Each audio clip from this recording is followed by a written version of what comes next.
Sahabat Alia, ada yang beda untuk obrolan kita saat ini. Jadi Bu Dokter ini baru datang dari luar negeri. Nah, luar negeri yang jauh banget sih dari Indonesia. Kira-kira berapa jam perjalanannya? Terus mendapatkan ilmu apa yang bisa kita serap dari sana? Kita obrolin di podcast Dr. Alia _THT. Assalamualaikum Bu Dokter dan juga Ustadz Suharyo. Waalaikumsalam Mbak Kiki. Gimana kabarnya? Udah lama ini ya.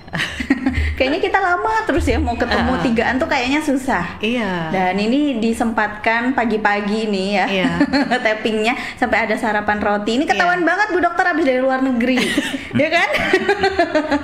Soalnya kalau orang luar negeri kayaknya nggak makan nasi ya. Nggak ada beras. Oh, nggak ada ya? Bener nggak Ada sih, impor. Ada. Oh, iya. Tapi bener ya, kebanyakan untuk orang-orang sana itu untuk mengkonsumsi nasi itu kayaknya jarang. Ya karena bukan budayanya. Kayak kita jarang makan roti karena bukan budayanya. Oh iya sih benar. Iya, habis subuh sarapan kan. Iya, nasi budayanya. lagi. Iya. Iya, Ustadz Suharyo juga makannya nasi. kadang-kadang. Oh, kadang-kadang. Soalnya katanya kalau orang Indonesia belum makan nasi itu belum makan namanya. Iya, sama kan berarti. Ya kan, makan bakso dia bilang nggak makan. Iya, ya sama dengan orang sana. Belum makan roti mungkin ya belum sarapan. Belum sarapan. Iya, jadi ini kita sarapan pagi-pagi udah disediain roti. Tapi kenapa mereka sehat ya?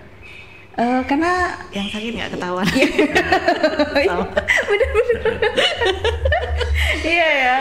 Oke, asik banget. Jadi Bu Dokter itu ke negara mana aja sih?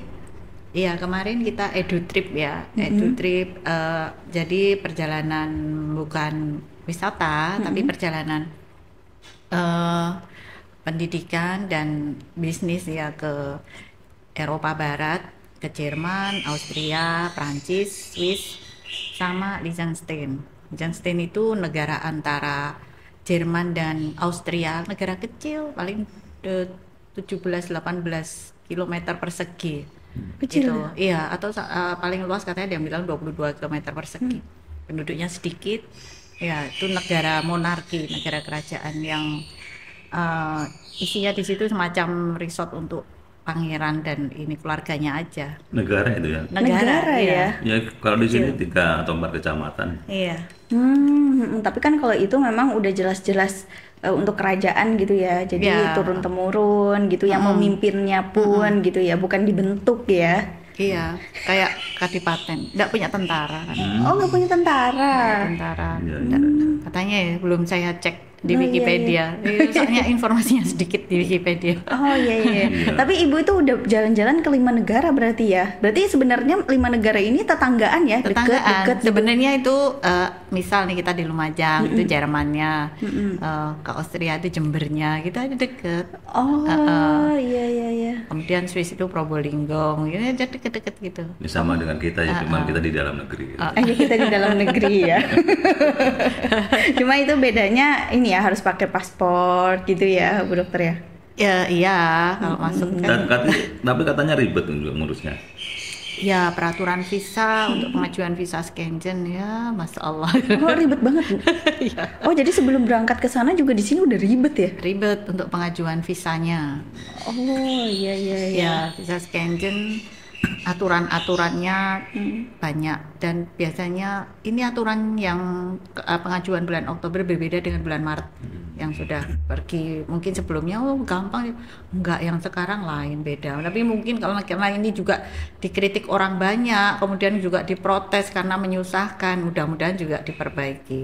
Karena KTP pun harus di bahasa Inggris kan, jadi kesannya kayak mengada-ada, harus menunjukkan aset, menunjukkan SPT, pajak apa gitu. Oh sampai gitu ya? Ya ini juga namanya perjalanan untuk edukasi bisnis gitu juga. Enggak kan juga ya, Bu? sih, untuk travel wisata apa juga harus pengajuan itu. Jadi mungkin untuk menghindari supaya tidak terjadi turis yang masuk atau orang asing yang masuk nggak balik ke negaranya gitu loh.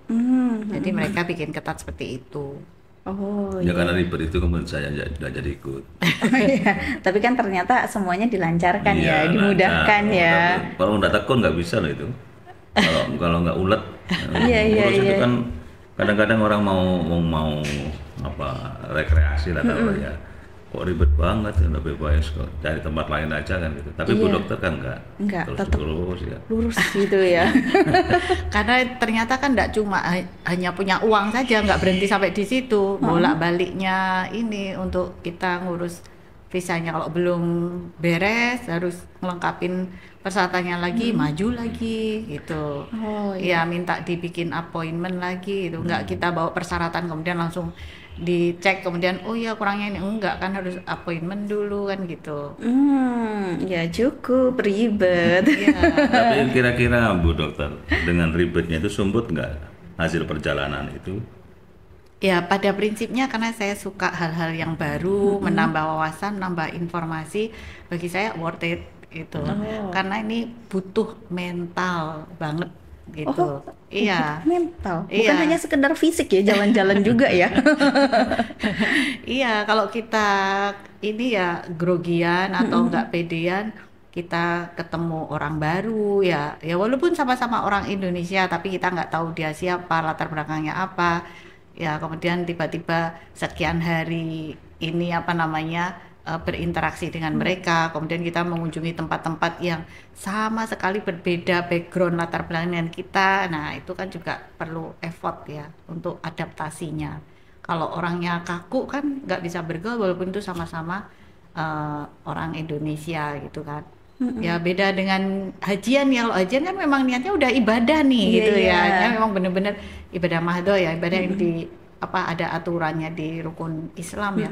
Kalau ini ya walaupun untuk perjalanan apa untuk nambah ilmu, nambah informasi wawasan itu juga kategori ibadah, rihlah untuk ibadah, tapi kan enggak segitunya juga, enggak sebanding gitu loh dengan Iya, ibadah iya. haji kan gitu loh. Di sana ada nggak orang-orang Indonesia yang menetap? Kebanyakan di Jerman bagian utara, kalau Jerman Selatan jarang kalau yang saya jarang. tahu. Iya. Nah, Jerman Selatan ini daerah banyakan resort model kayak Puncak atau Trawas gitu Oh, ya. iya, iya, iya. Yang ekonominya middle to up kalau yang punya properti di sana.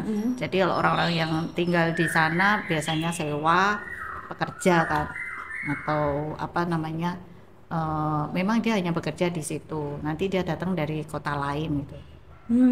Kalau boleh tahu, kalau Bu Dokter itu ke sana itu kan tadi ada yang bilang ada yang sama-sama dari orang Indonesia juga gitu ya. Itu berapa orang dari Indonesia, Bu? Sekitar 25-an. Ya sedikit ya, sedikit atau banyak sih? 25. Lumayan. Iya. Lumayan ya untuk perwakilan gitu. Itu apakah profesinya semuanya dokter? Oh, enggak, macam-macam. Tapi latar belakangnya hampir sama adalah walaupun profesinya beda-beda, tapi sama-sama punya concern di bidang pendidikan. Oh, Masya Allah. Itu yang menarik. Itu yang menarik. Iya. Jadi ke sana itu Bu Dokter juga ini ya, apa istilahnya kayak studi banding ya. Di Lumajang di Indonesia seperti apa, terus di negara sana juga seperti apa gitu ya, Iya. terkait pendidikan. Ya, khususnya kita kan kita mengerjakan Ausbildung ya. Mungkin bisa dicek di YouTube, Iya, di apa tuh, Bu? TikTok. Ausbildung tuh yang kayak sekolah vokasi kalau di sini. D3 anu gampangnya. Jadi lanjutan dari SMA atau SMK, kemudian sekolah, tapi sekolah vokasinya sana tentu berbeda kurikulum, berbeda cara dengan yang di sini gitu loh.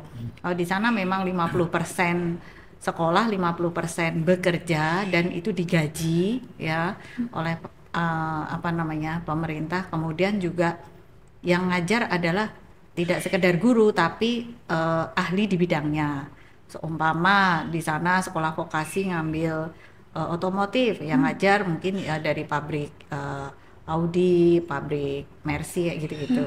Ya, jadi siswa memang nantinya lulus langsung di hire apa di kontrak oleh, kalau kerjanya bagus ya atau anunya selama pendidikan itu bagus, dikontrak oleh perusahaan-perusahaan yang membutuhkan. Dan di sana sangat-sangat butuh orang untuk bekerja dan belajar, kemudian dilanjutkan bekerja di sana. Iya, sebenarnya ini agak mirip dengan Indonesia. Anak-anak SMK sekarang itu kan gurunya itu sebagian diambilkan dari bidangnya, misalnya bidang otomotif gitu ya. Itu dari pabrik tertentu yang datang ke sekolah untuk memberikan pelajaran. Itu udah mulai belajar lah dari situ. Apalagi nanti kalau misalnya Bu Dokter memberikan gambaran peluang-peluang Nah, supaya anak-anak Indonesia juga banyak tertarik ke sana, itu hebat nanti kan. Pulang dari sana mereka sudah mandiri atau mungkin bekerja di sana. Dan perlu diberikan gambaran Bu Dokter, apa sih sebenarnya persyaratan-persyaratan yang harus dimiliki oleh anak-anak Indonesia yang akan ke sana. karena pengen banget kan ya. Iya, penting loh ini. Iya, apalagi Bu Dokter bilangnya kan ini membuka peluang banget gitu ya untuk sekolah di sana, bahkan juga bekerja gitu. Iya. Jadi kita bukan agent ya. Kalau agent di Indonesia kan banyak, maksudnya apa perantara untuk memberangkatkan orang kerja semacam apa apa PJTKI. Nah, bukan, kita bukan begitu. Bukan, jadi nggak bisa kalau daftarnya ini ke Bu Dokter, nggak bisa ya? Ya bisa, bisa. Oh, bisa? Nanti kita atur untuk belajar Oh, ngatur untuk ini kan belajar. soalnya belajar bahasanya itu kan harus tersertifikasi, bukan asal belajar sendiri atau didak itu kan enggak. Karena dari sertifikat itu untuk membuktikan bahwa Anda bisa bekerja di sana, belajar di sana seperti itu. Sebelum nantinya juga dilakukan tes gitu loh. Tapi kalau sudah bawa modal ijazah bahasa sesuai yang disyaratkan oleh pihak sana, minimal kan satu pintu sudah terlalui. Oh, berarti ini yang saya tangkap untuk syaratnya ini adalah bahasa. Iya, syaratnya 3, bahasa. Bahasa semua. Apa jangan-jangan bahasa di sana ada banyak bahasa ya kayak kita ya? Bahasa Jawa, Madura, Indonesia. Enggak, karena Oke. semua negara itu rata-rata pakainya bahasa Jerman. Oh. Seberapa Iya. besar peluang anak-anak misalnya Indonesia kalau Oh, bahas- peluangnya gede banget, gede banget. Kita kemarin ketemuan dengan Kadin apa ya, Kamar Dagang Industri, kemudian ketemuan dengan perwakilan wali kota, kemudian dengan pemerintah utusan dari pemerintah pusat untuk membicarakan bahwa memang ayo bikin serius orang-orang Indonesia yang dikirim ke sana, yang disiplin, yang memang manut tata tertib yang sudah ditetapkan bersama. Nah, supaya sama-sama dapat keuntungan yang sebesar-besarnya. Perkara nanti selesai sekolah ya, selesai pendidikan mau kembali ke Indonesia silakan, tapi diharapkan bekerja di sana, bahkan menetap di sana gitu. Nanti udah pensiun silakan pulang lagi boleh katanya gitu. Karena saking gitu. butuhnya, iya. Berarti di sana tuh kayak kurang ini ya, SDM gitu iya, ya? sangat kurang, dan semua bidang, nggak cuman guru, nggak cuman dokter, nggak cuman perawat, carpenter, tukang kayu pun dihargai. Di sini mungkin dianggap kerjaan rendah, kalau di sana enggak, karena tukang kayu di sana dibutuhkan untuk bikin prototipe mesin sebelum diluncurkan, kan harus dibikin ini ya, model miniaturnya Modelnya, iya. yang harus semirip mungkin dengan aslinya. Nah, itu dibutuhkan nggak sekedar seni ya, tapi juga ketelitian ya, kemudian juga keterampilan. Berarti bukan hanya yang profesi-profesi yang mungkin kalau guru, dokter bakal boleh ke sana, tapi untuk profesi semuanya. seniman ya, Seni bisa juga, dibilang iya, ya, sangat seni sangat juga. terbuka, iya. Jadi nggak rasis lah, nggak. Oh, ini kalau kerjaan dokter highest value, kalau yang lain kurang, enggak. Oh, jadi Nggak juga. semuanya sama gitu ya? Maksudnya sama-sama dibutuhkan, cuma untuk gajinya Salarinya, toh ini salarinya ya jelas beda kan. Soalnya dia tergantung kemampuan Anda nih gitu. Oh, salarinya tergantung kemampuan. Iya, tergantung. Jadi kompetensi yang lebih dihargai dibanding ijazah. Seumpama ijazahnya yang dari Indonesia itu seumpama udah lulus S1 seumpama gitu, tapi ijazahnya nggak linear dengan kompetensinya, ya tentu ijazahnya nggak akan laku gitu. Oh, jadi dinilainya dari kompetensinya dia, Iya. keterampilannya dia gitu ya. Ya tentu sebelum itu kan dipelajari dulu ya. Ini Dilakukan tes. materi yang disampaikan Bu Dokter, pengalaman yang dari luar negeri itu kan menarik ya. Saya juga ingin mengkondisikan atau mengajak anak-anak SLTA khususnya SMK untuk belajar bersama, mendapat gambaran-gambaran, pencerahan dan seterusnya. Itu gimana caranya kalau istilahnya membutuhkan Bu Dokter? Ini aja di kontak-kontak appointment. Bikin janji dulu. Ini kapan waktunya nih? Nanti saya presentasi global dulu. Nanti kalau memang serius kita bikin apa? Kita datangkan yang memang yang langsung jaringan kita yang langsung buka yang di sana. Gitu kan kita sudah ada dari 2008 apa 2006 udah. Jadi udah 18 tahunan lah. Ini peluangnya untuk usia berapa sampai berapa ini, Bu? Lulusan SMA, SMK. Oh, lulusan SMA, SMK gitu ya. Peluangnya masih muda-muda gitu ya. Mulai dari lulusan SMA, SMK. Paling sepuhnya usia 42, sebelum 42. Wah, berarti saya masih bisa ya, Bu ya? Oh, bisa. Tapi kan bahasa. Iya. Saya kan cuma bisa bahasa Indonesia, bahasa Jawa. Kurang satu nih. Iya. Bukan ya? Beda banget. Jadi nanti dimulainya bukan dari walaupun dibutuhkan lulus SMA, SMK, tapi mulai dari kelas awal SMA itu sudah bisa dibentuk lah. Itu. Jadi nggak dadak. Iya, berarti kelas awal yang. Iya, kelas awal. Kalau memang ada SMA, SMK yang berminat, ini jangan ditawarkan terbuka, tapi dibikin kelas eksklusif karena kan tidak semua orang sanggup. Biar yang sanggup aja. Oh iya. Atau mungkin pertama kan seleksi alam. Oh iya. Ya, jadi semua ikut, nanti akan tersaring dengan sendirinya yang bakat, yang minat, macam-macam kan. Tapi nanti takut kalau ada seleksi kan alam. tergantung pematerinya. Pasti meyakinkan dong. Ya,